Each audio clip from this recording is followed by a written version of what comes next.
Hey, before we get into today's Spokast episode, I need to give a big shout out to my good friend Jinx Universe for use of his and DJ K5's song Like That, which you'll hear as an intro to this latest episode. But before we get into the show, I have one small favor to ask for each and every one of my listeners. After I'm done talking, I want you to press pause. I want you to open up your phone and go wherever you listen to music. Now, I want you to search Jinx Universe and make sure you're following him.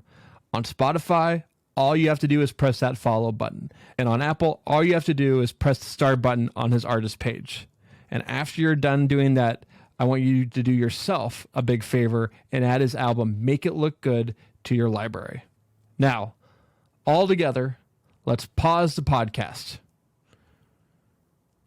If you're still listening to my voice, that means you have not paused the podcast yet, or you're back. Either way, I'm giving you another opportunity to pause the podcast. Awesome. Thank you so much for doing that and coming back.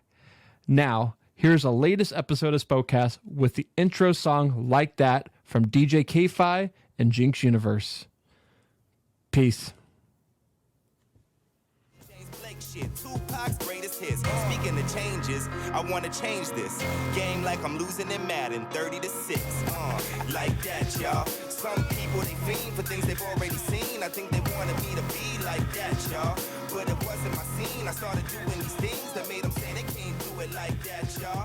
Hell no, they can't do it like that, y'all. What is up, Lilac City? And welcome back to Spokast. Our next guest on the podcast, again, is not one person, but two people. It is Greg Johnson and Josh Chastek of AquiPor Technologies. What is AquiPor? Well, it is a permeable concrete technology that not only manages stormwater naturally, but AquiPor's material utilizes an inherently low carbon cement and requires a fraction of the energy and emits a fraction of the CO2 than that of traditional concrete. These are the kind of solutions that AquiPor is developing not only to address climate change and make our communities more resilient, but to also bring better economics to our physical infrastructure systems. It's a pretty cool technology that's being developed right here in Spokane, Washington, and it's a technology that we can all support through crowdfunding.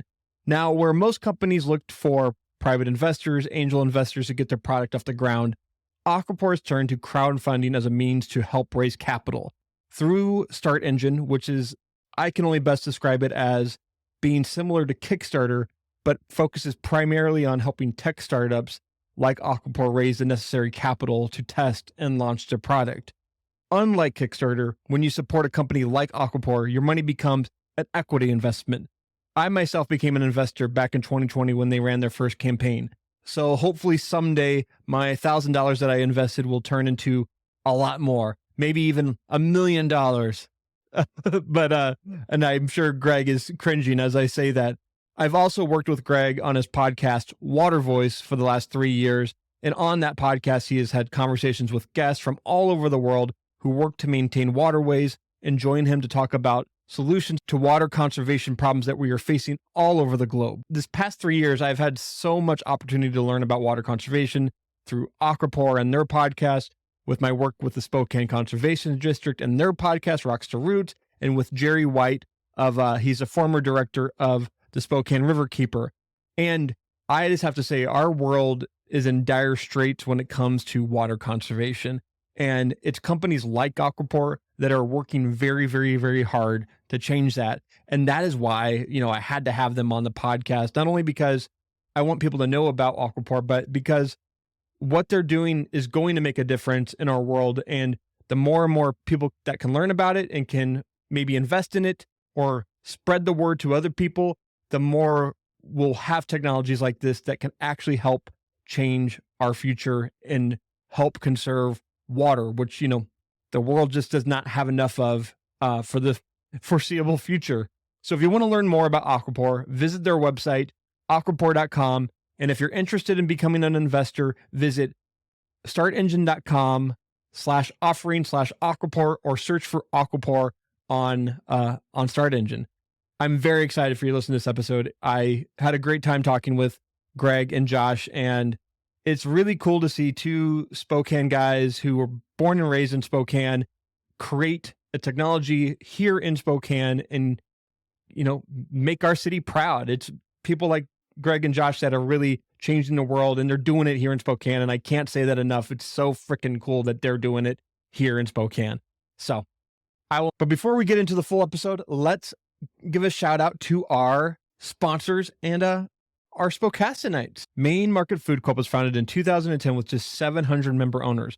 And in these last 13 years, it has become a vibrant part of downtown Spokane with over 9,000 member owners today. Its focus is on equal respect for its consumers, producers, and the environment. Main Market is dedicated to offering the highest quality foods with the smallest footprint while supporting the strength of our local food economy. As a full-service grocery store, bakery, and deli, Main Market Food Co-op is your one-stop shop for all of your grocery needs. They have a produce section that features local in-season fruits and veggies with a bulk department that offers a wide selection of teas, spices, grains, dried fruits, and snacks. And when it comes to their deli, Main Market has you covered with everything from an extensive salad bar, breakfast and lunch bar, and they make 4 made-from-scratch soups daily. And to top it all off, they have a full-service burrito bar. So whether you're looking for a delicious meal or a well-stocked grocery store, Main Market Food Co-op is the place for you. Visit them today on the corner of Main and Brown in downtown Spokane. This podcast could also not be done without my amazing Patreon supporters, and they are Jill Williamson, Joe Van Voorhis, Elizabeth Geyer, Abby Pointer, Gina Campbell, Tyler Poole, Judy Pointer, Amber Sparks, Luke Baumgarten, Valerie Ozier, Nick Spanger, and Elizabeth and Bill Pointer. Again, thank you all so much for being Spokastanites. If you want to become a Spokastanite and support what I'm doing here at Spokast, visit patreon.com/Spokast. Well, I will not keep you any longer. Here is Greg Johnson and Josh Chastek of AquiPor Technologies.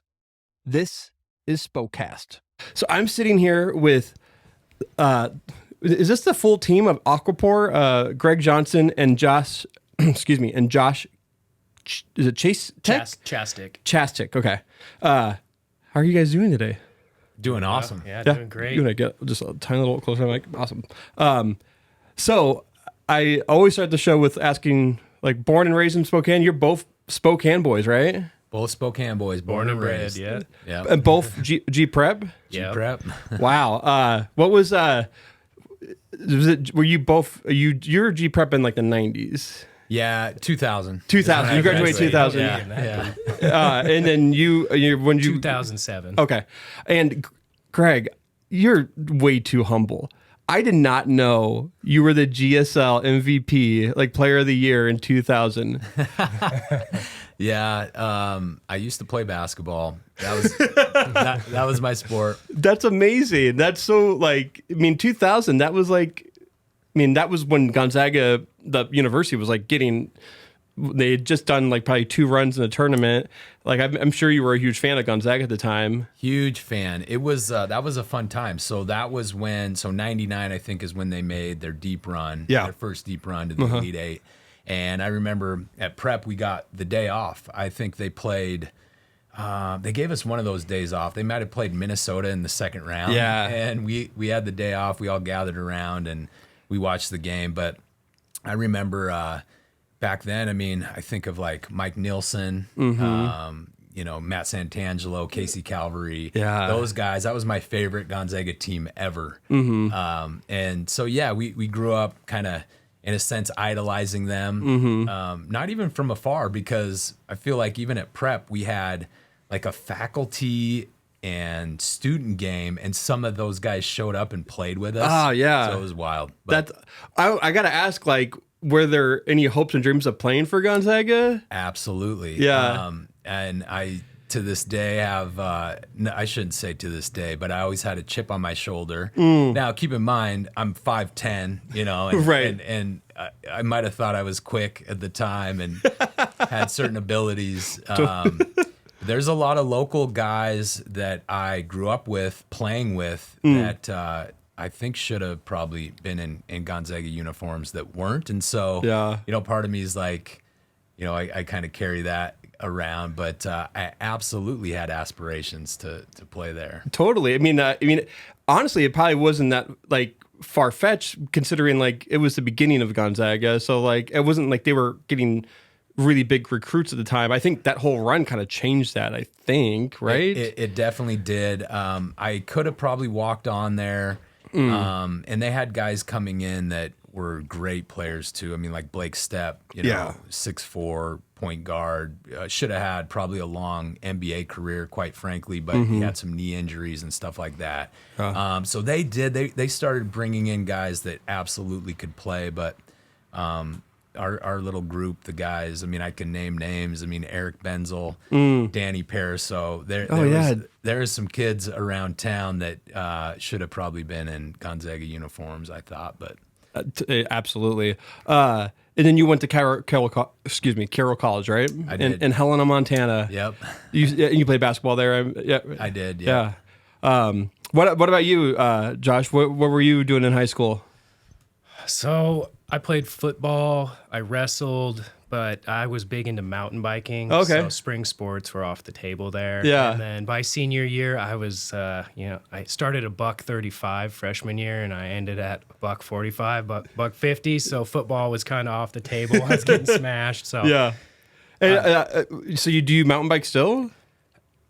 I had a series of injuries in college that, at some point I realized there's a lot of other fun stuff that doesn't come with quite the rate of serious injuries. Yeah. And if I mountain bike, that's great, but then I got to take those other ones off the table when I get injured. So I guess you call that growing up. But I still do go out and ride. I'll go off some jumps here and there, but nothing crazy. I was gonna say, like, you can still mountain bike and make it like snowboarding. Like I used to, when I started snowboarding, I would go up and I would go off jumps. I try to do rails, do all that stuff. But then once you get a little older and you hurt yourself a couple times, you're like, I'm just going to go on the powder. Like you can do that on mountain bike a little bit, right? Yeah. But you're still going downhill and you can still just crash. Yeah. I spent a lot of time up at Beacon Hill. I live right next to it. And I don't think I've ever seen a wreck, but like I've fallen going down hills, running, and I couldn't imagine falling on a bike. I've had multiple people who've like separated their shoulders, multiple broken bones. Like it's one. I'm risk averse, and mountain biking just scares the hell out of me. I actually, freshman year of high school, got knocked unconscious on dirt jumps and woke up in the hospital 5 hours later. Had to take an ambulance ride. Oh gosh. They weren't sure if I would ever be the same person. Oh wow. Yeah, so he's our extreme sporter. yep. What other like early memories do you both have of Spokane? Like what were you doing? What were your favorite places like the frequent? Oh man, I mean, for me, it kind of goes back to basketball. Growing up, I mean, I think about in the summers, there used to be a run every day at a different park. Okay, yeah, and so we would go chase. This is like in high school. We'd go chase around the guys that were, at those runs. You'd run into every now and again Bobby Jack and a few of the local legends. For sure. And so summertime, that's what it was all about. As a younger kid, I mean, I spent a lot of time actually in the Spokane Valley. My grandpa had a little acreage, and so like our summer job was, and he'd plant corn, and we had to go and we'd harvest the corn and go and sell it from the back of a pickup and on Trent Avenue. No adult supervision. I think that's where like the entrepreneurial bug started for me actually, which is funny, but that's a memory like I'll never forget. So I don't know, it was just a lot of just running around being kind of crazy kids, and then as I got to like basketball more, that's all I was really doing, it seems like. So did you play in the first Hoop Fest then? I did not play in the first Hoop Fest. I played in a lot of Hoop Fests though. Okay. I mean, you were old enough that you could have probably played in the first Hoop Fest because if you graduated, you would have been like pretty young still, but you would have been. Yeah. I feel like I played in the third or fourth. Yeah. I think I played in the third too. And I've missed a lot too. But I'd love to talk to someone who's played in every one of them. There's not many left. I know. I think it's just like a couple Stocktons. Yeah. And Betts maybe. Brian Rick Betts. Yeah, for sure. Rick, yeah. What about you? What were some of your early Spokane memories? So I was lucky enough to grow up near Manitou Park, and we had free reign of the park. That's awesome. And so we We'd actually do a lot of mountain biking down at the park. We'd carve jumps out. We'd get all the extra dirt piles they'd have up on the upper part, and we'd make stuff around there. There's still actually a jump right by the Lilac Gardens. It was a big hip. And it's actually in a bike magazine. Oh, really? One of our idols growing up, Joe Perizzo, shout out. He was a few years older, but an incredible mountain biker. And so me and my buddy Ryan Askey always looked up to him, and we would build these jumps, and, you know, we'd do some cool tricks. But he got on the cover of, I think it's Bike Magazine, with our jump. With your jump. On the cover. And so that was pretty epic moment in life. And we'd have people come by and take photos of us doing, you know, little 360s and stuff like that. Oh, like, you're like a really good, like, mountain biker. Like, I was less technical. That my buddy Ryan was technical, finesse. I went fast and big. Okay. So, you know. That's awesome. Well, let's stick it. Excuse me. Let's stick it to Spokane. Let's stick to like our Spokane questions. I want to do the Spokast hot list. It's just a list of questions where I'm going to ask you some of your favorite spots in Spokane. I'm going to start with food, coffee, Jacob's Java. First Ave. Ooh, Coffee. yeah. Breakfast or /brunch. I think probably Frank's. Ooh, Frank Steiner. Oh yeah, Frank's is good. What's the one right off 29th there? I can't think of the name. Hogan's. Hogan's, yeah. Hogan's is just a classic diner feel. Yeah, that's a South Hill staple. My wife went to there for breakfast a couple weeks ago, and she's like, "We're going to Hogan's for breakfast." I'm like, she's like, "I've never been," but like people who like. She was going with her niece, and she's like, her niece was coming back from college, and she's like, she had to go to Hogan's. I've never been there. I need to go check it out. Yeah. Beer. Perry Street. I love Benedito's. Their Citra Hop IPA, they brew it downtown, is so good, and their pizza's great. So I'm just, and it's close. It's on the South Hill. Sometimes I feel like a South Hill hermit these days because if I have to drive more than a mile or two, it's a long way. We'll make sure Bill Powers does not watch this episode. I'm just shout out to Rick West. I do love Rick West. No, I'm just joking. Pizza. Ooh. You said Benedito's are just now, but would you stick Republic there? Pie for a small, like, you know, wood fire pizza. Yeah. But between Round Table and Benedito's for just a big fat pie. Yeah, man. There's some good pizza in Spokane. I mean, Flying Goat, Republic Pie, Perry Pizza, but also I'm a sucker for Market Street. Oh, Market Street Pizza. Yeah, Market Street Pizza is like it's my favorite. Like I don't eat it that much. I eat other places more, but whenever I eat it, I'm just like I really really love Market Street Pizza. Aaron Farini, who's the owner there, like has a really really good recipe. And I don't know if you had their wings there. So good. Their wings are the best in Spokane too. Yeah, they are. They're really really really good. I love the feel up there too. That's a good spot. Burger. Could be fast or slow. Wisconsin burger. Yeah. I'm always either Dick's or Delish. Depends. With Delish, I always go fresh and grilled onions. Yeah. But you can't go wrong with a whammy either on your way up the hill. That's true. Yeah.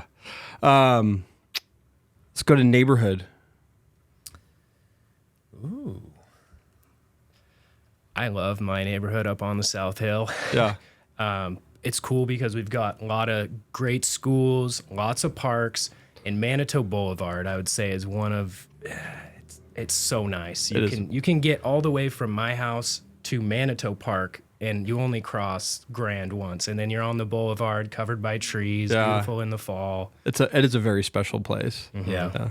I love my neighborhood as well. Yeah. But like hanging out, obviously Perry's a great place. Mm-hmm. And then a shout out to the East Central neighborhood where down on Sprague, I think there's a lot of great stuff happening there. But we used to run around East Central, Perry before Perry was Perry. Right. So I have a lot of good memories from those neighborhoods as well. Yeah. Shopping. Oh. Like what kind of shopping? You can any type of shopping. Like I mean, I usually looking for a shop, like a particular place you go and get, like, I should say like gift shopping. Like if you're buying a gift for someone that's not from Spokane, like where are you going to buy them something if you want to get them something from Spokane? It's kind of where I'm getting at. What a great question. You know what? The kitchen engine Ooh, yeah. down in the flour mill is one of the coolest shops. You can. I don't care if you like cooking or not. You can find something cool there. Yeah. Yeah, no, I walk by it a lot. I've never stepped in there. I need to go step it. I need to get a good spatula. I'll go check out spatulas. I bet they have like cool ones. I love cool kitchen gadgets too. Yeah. Man, I might have to pass on that. I don't know. I don't shop, so You don't? Oh, okay. That's hard for you. Yeah. Park. Ooh, park. Riverfront. I mean, Riverfront. I just shot out to the city of Spokane. I think what they've done down there is pretty incredible. We spend a fair bit of time there in the summer, like with the kids, and that's an easy one probably. Yeah. That is. I'm copping out, but It's not a cop out. I mean, it's a beautiful park. It is one of the best in the country, and to have a river running through your middle of your city that has a park in it as well is pretty freaking cool. yeah, it's pretty awesome. And then right behind it, because we do spend time at Benbur. Yeah, Benbur, take the kids there and get on the swing set and stuff. But totally. I'm a sucker for Manitou. Yeah, you gotta stick with it. A lot of people don't know they have a greenhouse there. Yeah, And it is amazing. Shout out to Kevin down at the greenhouse. yeah, And they've got the Christmas lights that they do, which started with COVID, but now they've got the whole outdoor walk set up. Yeah. But if it's cold or rainy, not on Wednesdays, it's closed on Wednesdays, but just go take a lap through the greenhouse and breathe that fresh air. I should do that. Yeah, and shout out to Kelly Brown who organizes the Manitou Christmas lights. She was a guest on the podcast last year for that, and I just recorded some commercials for her, and no lie that for them to have at the thing. I'm a kind of an in-kind sponsor for that event. It's a really cool event. Cool. Definitely go check it out. Artist. It can be anyone, musical, visual. Right now, I'm lucky enough to be neighbors with one of the coolest musicians in town, Kung Fu Vinyl. And Fat Lady, he's a part of. Yeah. His name's Matt. And, Yeah. I used to think I could play guitar until I started hanging out with Right. these guys, but his bands and all of his bandmates, Leftover Souls, another one, man, they're just the nicest and most talented people. And we just have hangouts. They jam in the backyard. That's so cool. Have wiffle ball league together. So he's You have a wiffle ball league together? Yeah, you can There's a join. wiffle ball league here in Yep. Spokane? Yeah. This is Oh epic. my god, It's epic. this is amazing. Yeah. I've watched like wiffle ball leagues on like TikTok, and they have like replica miniature stadiums. We have that. You have that? Yeah. Oh with a my god, Backstop that's made out of metal, so those strikes just ding in there. Yeah. man! I'm not gonna be. I haven't played wiffle ball since I was like. Well, actually, that's not true. I've bought some wiffle ball stuff for my kids, but I don't play a lot. But I'd love to check it out. That's so cool. Always welcome. Artist for you. I'd have to say Ben Joyce. Oh, Ben Joyce is great. Yeah, I mean, as talented as he is, he's an even cooler person, salt of the earth, nicest person you could meet. So, yeah. Yeah. Event. Hoop Fest. Absolutely. What's the one that they got? Elk Fest used to be Elk one of my Fest. favorite. That's kind of materialized into a couple other things, but Yeah. those local Spokane music events where you've got the local restaurants servicing all the people's needs, the food trucks out there. It doesn't get better than that. Cannonball is what there's one version of it now, and it's in the backyard of a house that's like right where Elkfest used to be, and it's a really cool event. I definitely that happens usually every August, so it's a cool place. And then last question, it's always kind of catered towards the guest, but best local company. Like local, what would be the term? Would you consider yourself a startup still? Yeah. Are you still in startup? Yeah. Best local startup. AquiPor Technologies. Absolutely. Yeah, definitely.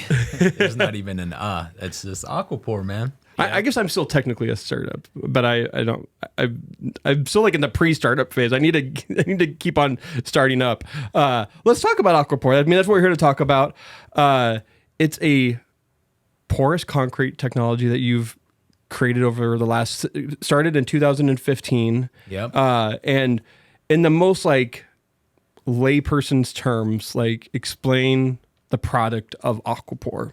Sure. So it's basically a concrete that is permeable. It's water permeable. And so water can soak through it. And the whole point of this is this concrete can take the place of traditional paved surfaces in cities. So think sidewalks, parking lots, different paved surfaces to get stormwater back into the ground. So when it rains, like the last couple days, we've gotten a ton of rain. Yeah. It will capture that rainwater and get it back into the ground, as opposed to that water running off, picking up all the pollution along the way, and in a best case scenario, having to be treated at the wastewater plant. Yeah. But more often than not, those systems get overwhelmed and it ends up in the Spokane River or in LA, the Santa Monica Bay. Take your pick of water bodies. So it's a concrete that allows water to soak through it, manage stormwater, and mitigate flooding. Yeah. So where did this idea come from? Where did, how did this product get developed? And where did this start? What was the inception? It's, I'll give you the circuitous route, the Cliff Notes version. So years ago, this is almost 15 years ago, my original co-founder, Kevin, and I, we'd always trade entrepreneurial ideas, always thinking about different business ideas.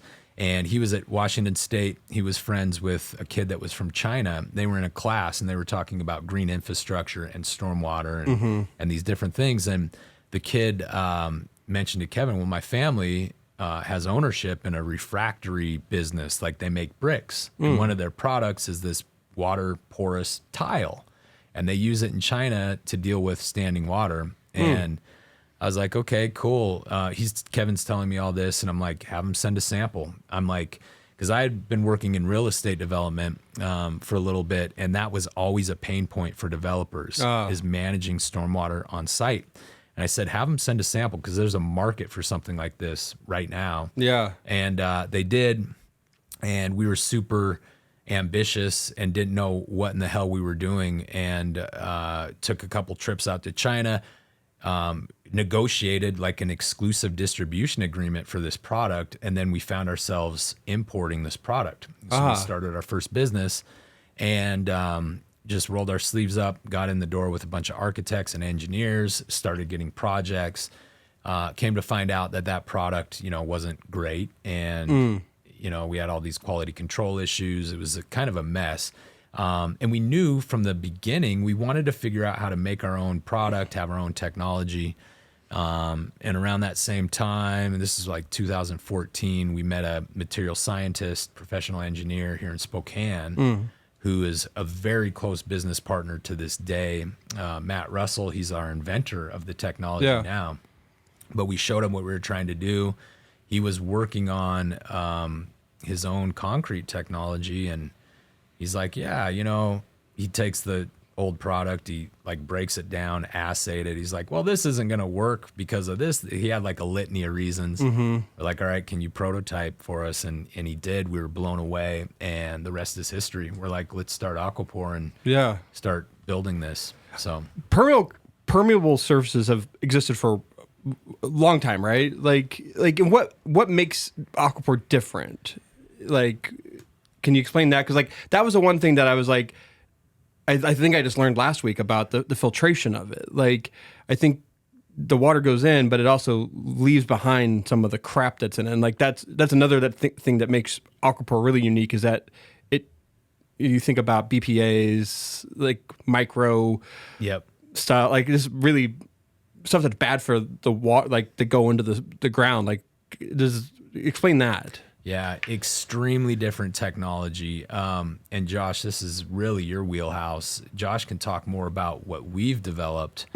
And I can tell you that pervious concrete and porous asphalt, you're right, they've been around for decades. And conceptually or in theory, they should be everywhere. Every city should be permeable. The reason those materials aren't more widespread is because they have huge voids, and those voids clog up. And so over time, and not a long time, they will clog up and it'd be rendered useless for getting stormwater back into the ground. They're weak, they're brittle. There's a bunch of material limitations. And so when we've been creating this technology, it's to address all of those. And you can talk more about that. So what makes AquiPor unique in the permeable hard surface realm is its pore size. Okay. And so when I first got on board, we figured out I was doing a lot of microscopy, so What's microscopy? Microscope work. Oh, okay. With cells and all sorts of stuff. I was in a biology lab. Your background's in biology, correct? Yep. Yeah. Yep. And so we did some testing and we found out, I mean, conceptually, we had an idea what the pore size should be due to the chemical reaction that was occurring. Yeah. But we were able to nail it down at sub 1 micron. There was some larger stuff that could make its way into the material, but it wouldn't make it through the material, and thus the filtration characteristics. So this is able to trap over 90%. It's a lot higher than that, but we'll just say 90% of total suspended solids. Wow. Total suspended solids is just anything that's not dissolved, that's moving in water. So think a big muddy puddle, all that mud. Yeah. And the total suspended solids are carriers of waste and environmental harmfuls. Basically, they'll attach to it. Yeah. So if you can keep those on the surface, you can basically trap all the bad stuff. And then the water that comes out the bottom is filtered. Dissolved stuff is a little trickier, but because you keep it on the surface or close to the surface, you prevent all of that from going through and clogging the subgrade below, because the subgrade needs to flow as well. Once the water goes through, it needs to have a place to go. So this technology, you can keep it on the surface, you can clean it off to regain flow, or in certain cases, if you're getting something really toxic, you can just remove it and replace the filter. Wow. Yeah. The one thing I think kind of struck me the other day when you were talking about it was the filtration of it, and then like roadways, like when cars drive on roads, they leave a bunch of shit behind, like tires. Like tires are terrible, like for the environment, especially near a river, and when it rains, the water then goes through those products and then goes into our river, correct? Yeah. And something like AquiPor could help stop, but limit that a little, not a little bit, but a lot, right? Yeah, that's the whole idea, is minimize that impact. You're right. Tire residue is a huge problem. There's been studies on this over on the west side, the impact that's had on coho salmon populations in the Puget Sound. Wow, yeah. Decimated salmon populations. And so it's a big deal. And we have a lot more testing to do, but we have good reason to believe that this definitely will keep some of that, really bad environmental pollutants out of our waterways. And one of the side facts, so this is the filter. Bad stuff gets trapped on the filter. The other factor is when water hits the street, the farther it moves, the dirtier it gets. So if you can get it back into the ground quicker, then you have less to filter. And so if you can do that in microplots so the water doesn't have to go as far, you're not ending up with the gnarliest nasty, which is going to, clog stuff faster. You're taking care of the problem before it becomes a big problem on top of that. I gotcha. I should have started with this. Can you both explain your roles at AquiPor, like what you both do? Greg, could you start? Sure. I'm CEO and co-founder of the company. Okay. Yeah, I'll probably put this before we start talking about it, but I'm the product engineer, basically been working with all the components to make the product that we have here. Yeah. It needs to be durable, it needs to look good, and then it also has to perform all of its tasks, like filtering and having a certain rate of flow so that it actually has a meaningful purpose in application. So the one thing I've always been curious about in AquiPor, because I started, I think I was part of the 2019 first Start Engine Kickstarter fundraise, and what is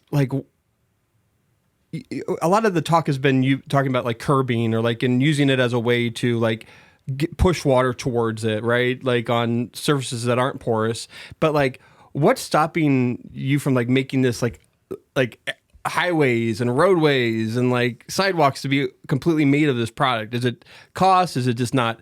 Does something happen to it when it's driven over too much? I think you're doing all that research still, but is that the idea is that someday it will be every surface?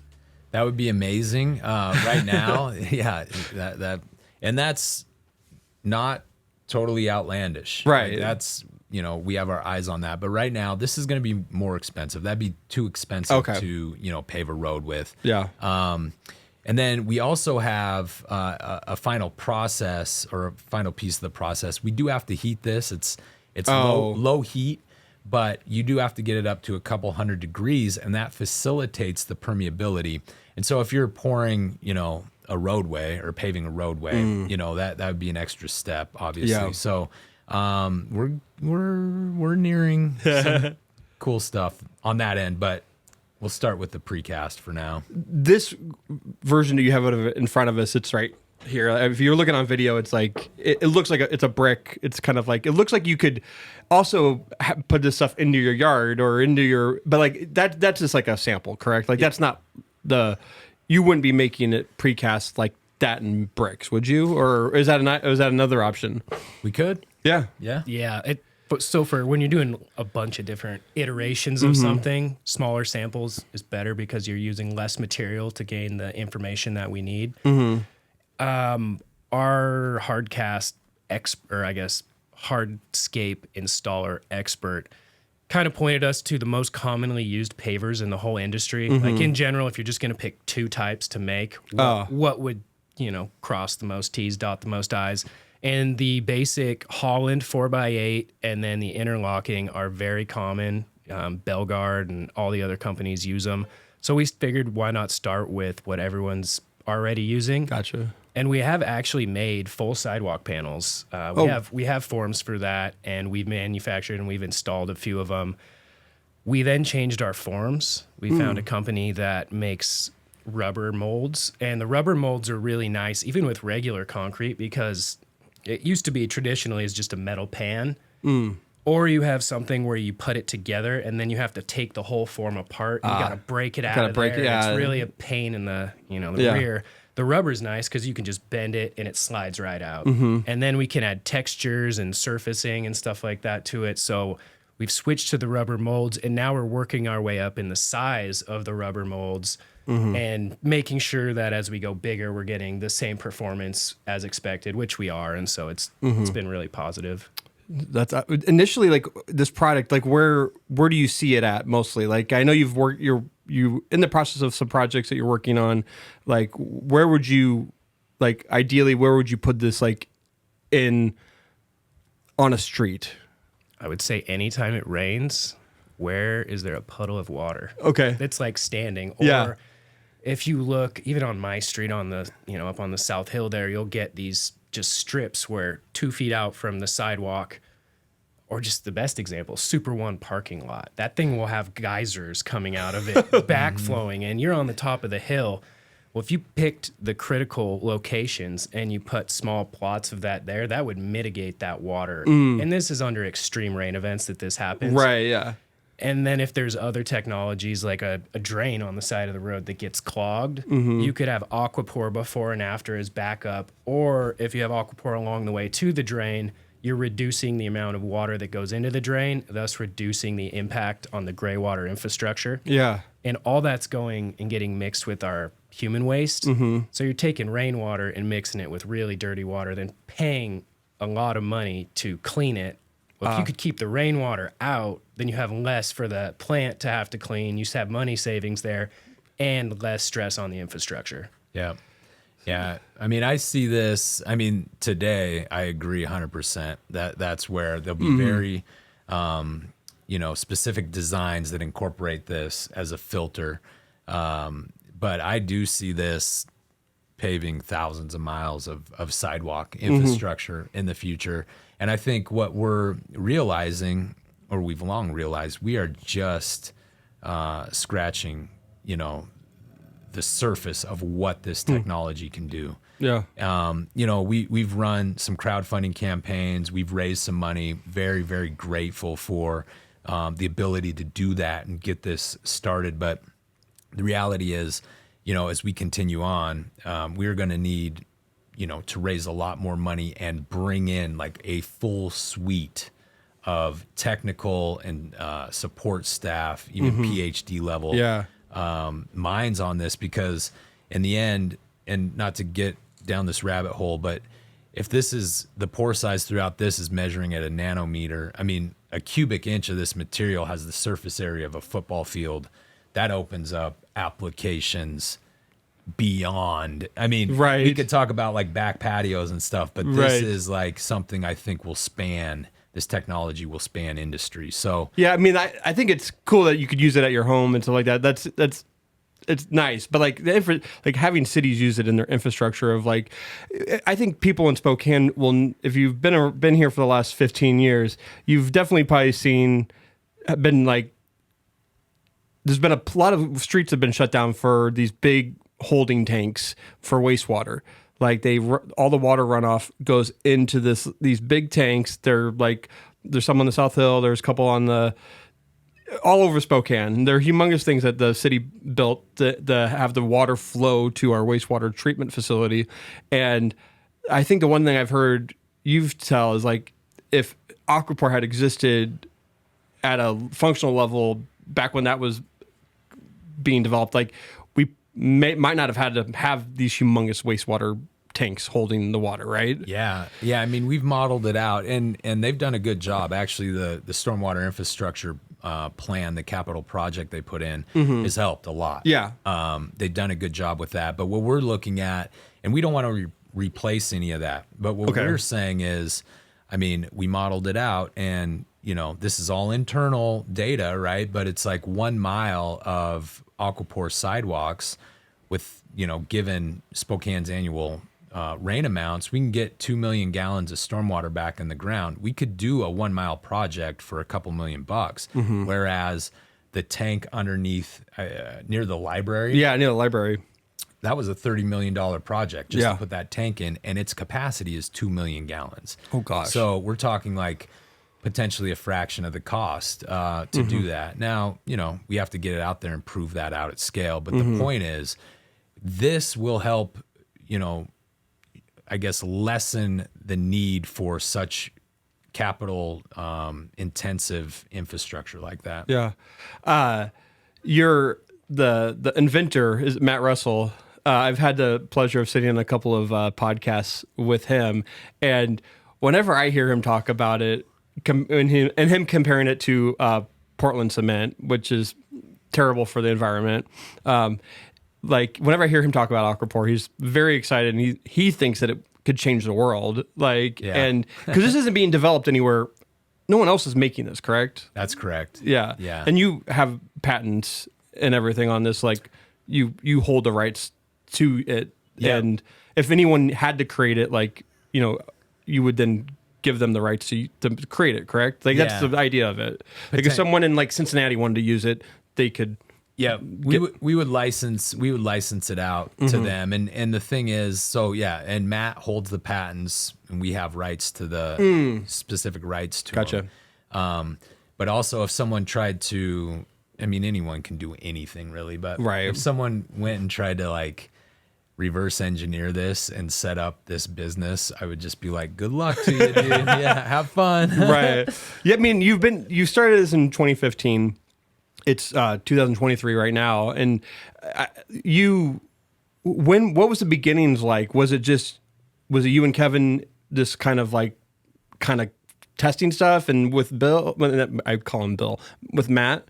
Yep. Yeah. Yeah. I mean, out of the gates, it was really the three of us, and we're sky high. We thought we had the world by the tail, and it was so exciting. And it's like, we're going to change the world, and we're going to have an exit. We'll be millionaires by 2017. We had this whole plan, and then we got into it, and the amount of work, which I look back super fondly on, like this is, no matter what happens with our business, I mean, I am super bullish. I think that we're going to have extreme success, but even if we don't, I mean, I'll look back on the journey and be like, what a valuable, I mean, I would not trade one day out of the last 8 years for anything, because it was nonstop iterations. I'm not technical, but being able to work really closely with Matt and understand like what goes into not just developing a technology, but like all the iterations and the quote unquote failures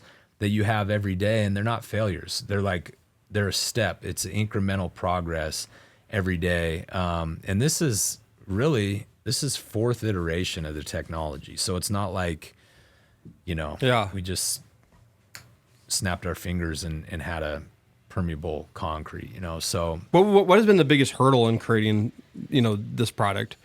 You have to have, I'll go, and then Josh really can speak to this, but you have to have sort of this doggedness.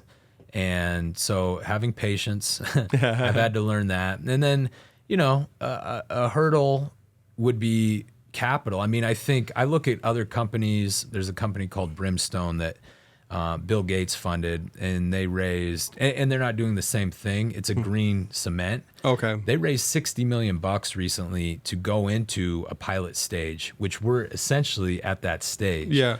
Well, I mean, he showers them with money. He probably takes over, 60% of the company and controls everything now. Mm-hmm. That's never a route we wanted to go. Right. But it sounds like a Shark Tank route. Yeah. Yeah. But at the same token, it's like we've been underfunded the whole time for the type of R&D and technology development that this is required. Mm-hmm. At the same time, those restraints, I think, have been super valuable, or I should say constraints, to make us be more innovative and kind of figure our way through it. But capital is always, you always feel like you don't have enough, but it's maybe not the way to look at it. Right. What do you think? First off, with the capital piece, one of the cool things that came out of that was this crowdfund. Mm-hmm. Water is important to everyone. Yeah. And this technology is about conserving and preserving water for everyone. Mm-hmm. So shouldn't everyone be a part owner? Totally, yeah. Versus one big person owning all of this technology. So that is one of the cool things that came out of the struggle with the monetary aspect of it. Well said. On the development side, we have used a lot of different materials, and we have like a base chemical reaction that we're going for, but there's a few different ways to achieve it. And then once you achieve it, it's about the purity of your materials and the sizing of your materials. And most of those didn't exist to be bought. Oh. So we had to take things that were like one-offs that did exist at the art store or something like that, but it wasn't going to work in the end, but we needed to know if it would work so that we could put money and time into going and finding it. Mm-hmm. And then we had to get a bunch of strategic partners in these industries, find them, tell them what we want, and then they bring it to us. And we're like, okay, that works, but we need it smaller. Well, we don't make this smaller. Well, build a mill, make it small. But that all costs money. Right, yeah. And it takes time because, they don't want to put themselves on the line unless they see something potential. But the longer they've been around, they've been growing with us, and now they're all on board. We've got all our components sized correctly. There's a few different iterations where you can use different things in the mix for different purposes.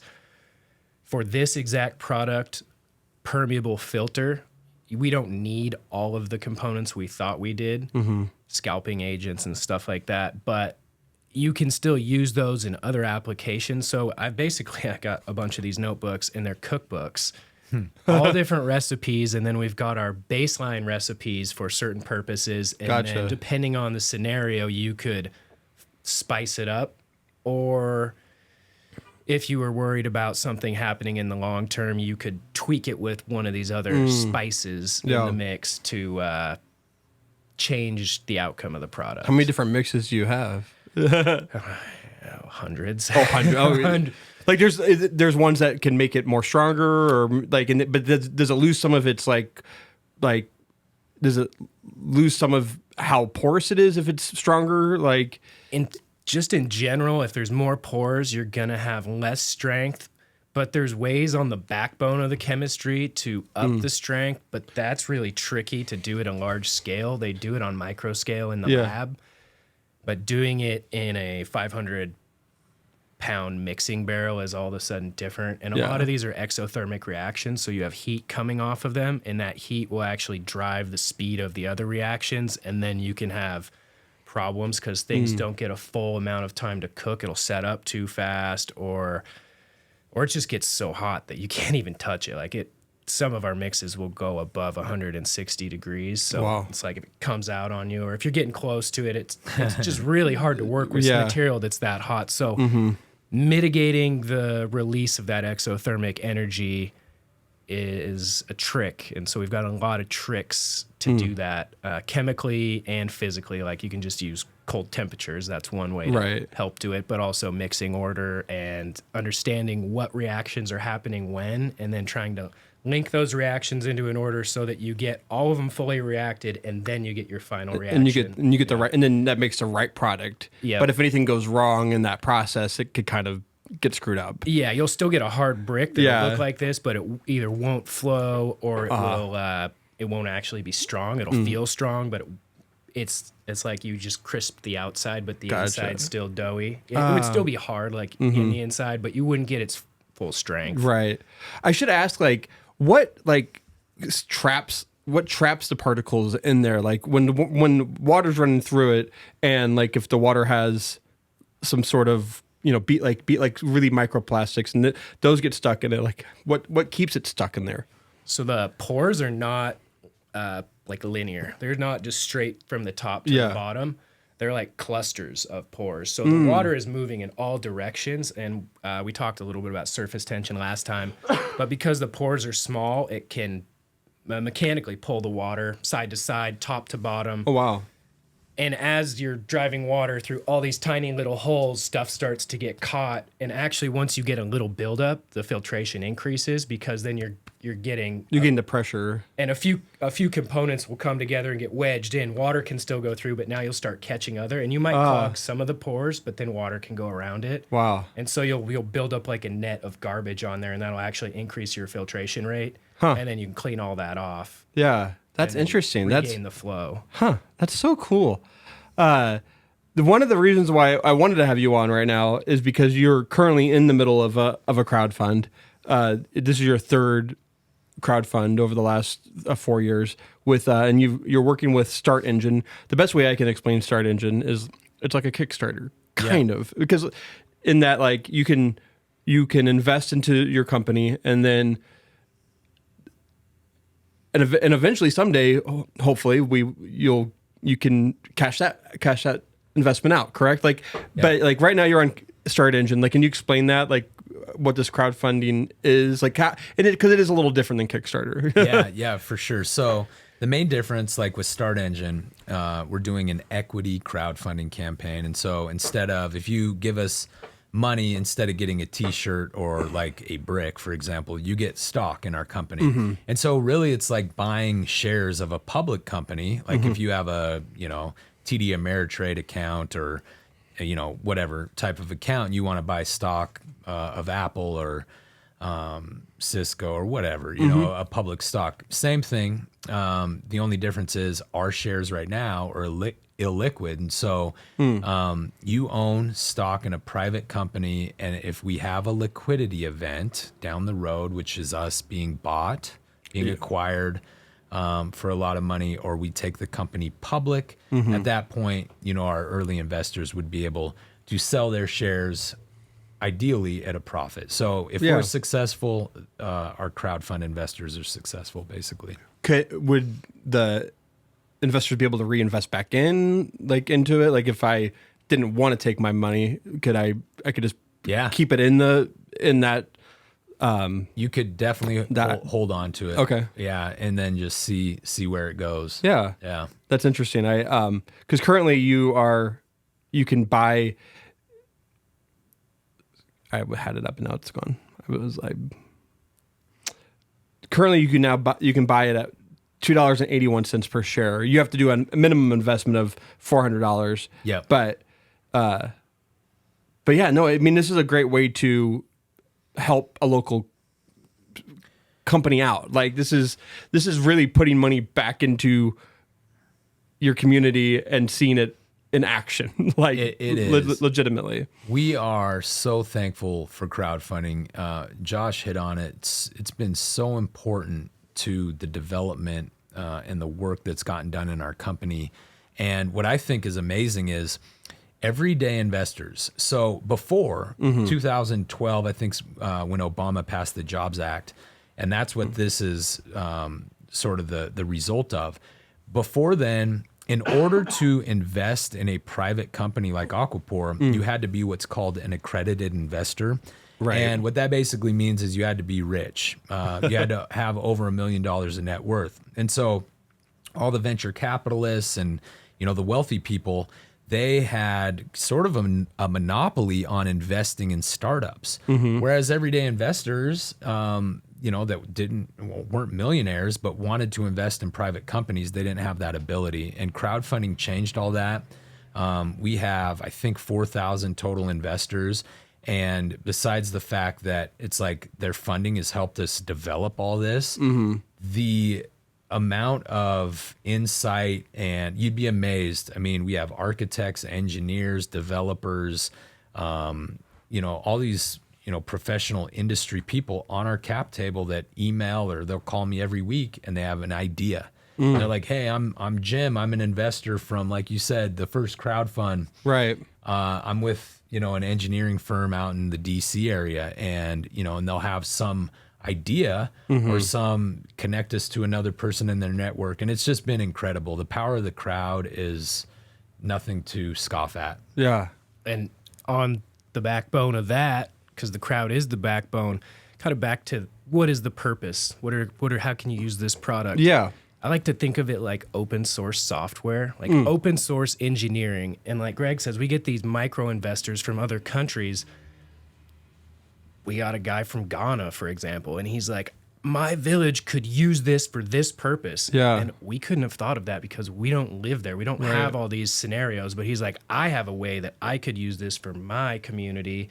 And so the more people that get to see it, they can find out ways to use it that we couldn't even think of in the meantime. Well, I think we think of water as being going to the sink and turning it on, flushing our toilet, doing all this stuff with water. Because like we don't appreciate water like smaller countries, third world countries do, because that was one thing I was going through my mind is like, if you have standing water in places like in third world countries, you could, if you had AquiPor near it, you could then capture that water and then like it's going to filter it pretty well. It probably isn't not drinkable yet, but like you could then do another process to make it drinkable, correct? There's a lot of, even like Giardia is one thing we played around with in the lab. You could filter out Giardia spores with that. Oh, wow. I've always had an idea, like in some of these countries, you could create little dams out of our material and you'd have the big cesspool. And then once you got it through, then you just have to boil your water. Yeah. But if you boil, Giardia can still survive that and then you still get sick. Right. But if you can get all the big stuff out, that's a big part of the problem is that everything that's caught in there. And then you still have to do a little bit, but iodine, there's a lot of other ways you can purify the water after that, but it's hard to purify, even if you're using UV purification. There's a bunch of total suspended solids. That UV light can only go that far into the water. You can't purify a bucket of water with UV, but if you have the UV plus you pre-filter it with that, combine the systems, you could empower these people to clean their water and make it a lot safer. That's one of the biggest causes of sickness and death in children is they're thirsty and they're going to drink what's there. And yeah. And I want to, it's about preserving the water for the people. It is. Yep. And it's also about like getting the water back into, like into our ground in the best way possible too, right? Like I was going to ask this question earlier because like we living in Spokane, like in the perfect world, if like you could filter the majority of rainfall in Spokane through AquiPor, like what would that do for like our river? I think it would help the river tremendously. I think you brought up a good point. In Spokane and in this region in general, we take our water for granted because we live atop one of the most pristine aquifers in the country. Right. And it's an abundant aquifer and it's kind of prolific in the way that it moves. But, we can't take that for granted. It's not like, we're going to have that with as much water as we consume and our habits. It's not like it's going to be there forever at the level that it is. And so I just think the more water right now we can get into the ground and replenish the aquifer, the better. The more water, stormwater that we can keep out of the Spokane River, the better. And so I think, it's got a multitude of I think, positive impacts. But again, we're spoiled up here. I mean, I think about the people in like Los Angeles, that area, in the Southwest. They're going through, those are arid climates, and they're going through drought, and they're still tapping groundwater like there's no tomorrow. And so, I don't know. I think, here we're pretty lucky, but we can't take it for granted. Totally. And in a place like LA, you have a big storm event, culverts fill up. Yeah. They can't process it all. They dump that fresh water into the ocean. Yeah. Desalination is expensive. You're taking fresh water that just needs to be cleaned and could be drank, dumping it in the ocean, and then you're piping it from a river. If on the way to the ocean, you could get a big percentage of that water just back into the soil, that moist soil creates moist air. Yeah. That's how clouds form. Then you get more rain. Yeah. And so it's this positive cycle. Right now it's working in a negative direction, but if we could start kicking it back in the positive direction, then you'll get more rain. That'll solve your drought. You won't have, it'll happen naturally. What about in like cities that have a lot of rain, like Seattle? Like, would Seattle benefit to have more porous concrete like this? Tremendously. Their problem is more geared toward the amount of polluted runoff that's going into the sound. And so in cities like that, cities in the Northeast, for example, just keeping polluted water out of their waterways, I think is really the big sort of initiative in cities like that. So yeah. Yeah. And from a developer standpoint in Seattle, you got to keep water on your property. So say you build some condos, you have a driveway, but then you need to put a bioswale next to it to hold all that water. Yeah. You could do the same function as a bioswale, but now you have 2 parking spots instead of 1. And we all know how expensive parking in Seattle is. Yeah. So from a developer standpoint, they could gain ground by having another green alternative to solve the same solution. But instead of being a pool of water you can't park on, you now have a usable surface. Yeah. Wow. No, there's so much you could do with it. I think that's what made me interested in it initially. It was just like the amount that we pave in this country, and how much of that is just like, you look at a lot of parking lots, it's just like you just see pools of water, and like, and I think of it like, and I spent a lot of time talking with like the river keeper here in Spokane, the Spokane Conservation District. The more and more I've learned about water runoff and how it affects farmers, how it affects our river, how it affects just the Spokane environment it is so big. And like, that's why I was like very, very excited about it. Can you talk a little bit about projects that you're going to be doing next year with AquiPor here locally? Sure. Yeah, I mean, we have a letter of intent right now. Would be our first sort of commercial project on a commercial property down by Gonzaga, which will be a highlight for us. I can't get into like super details yet. Right. But that's a big one for us that we're gearing up for. And then in the meantime, we have a handful of really small projects, and they'd be more on like the back patio type level, which is, I think, very important. I mean, that's where we need to start, get product in the ground.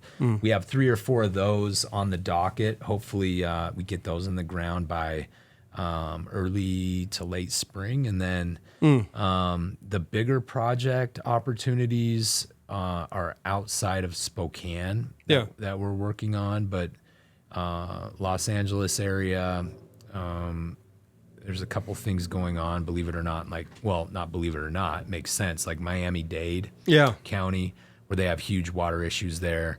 So, but we're going to start small, and get our feet underneath us and then scale it up.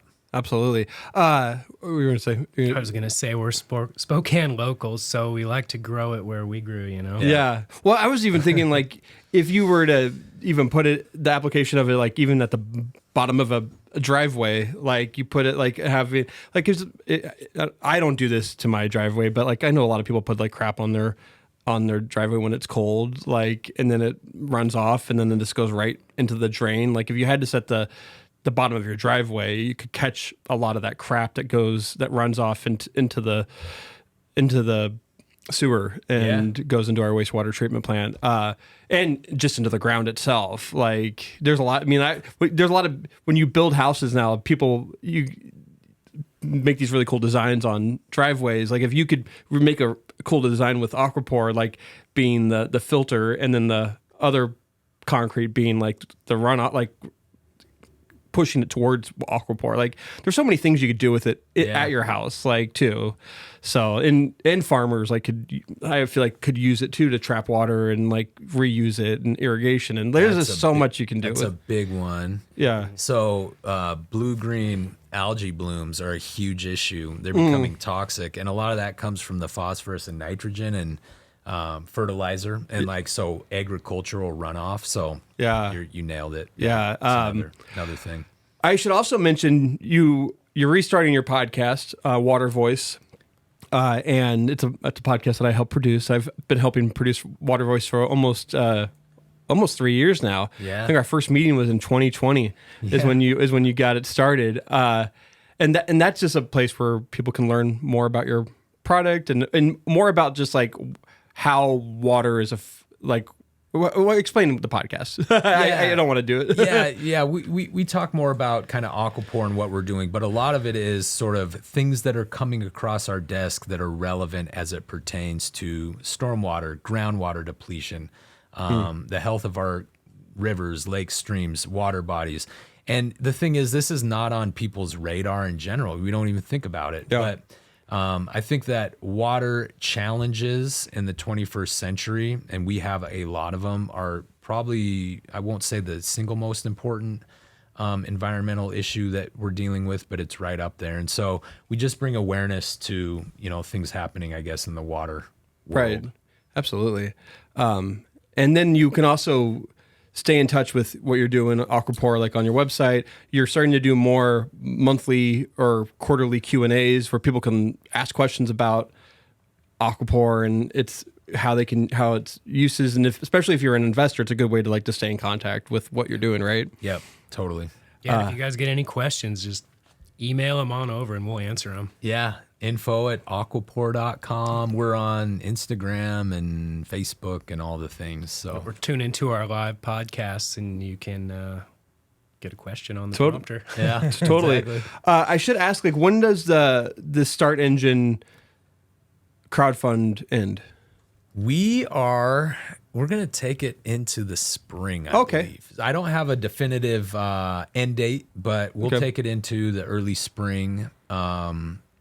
And yeah, just keep that going. It's been, again, it's just been such a good tool for us that we have the opportunity to extend it a little longer. Yeah. We're going to do that. That's awesome. Yep.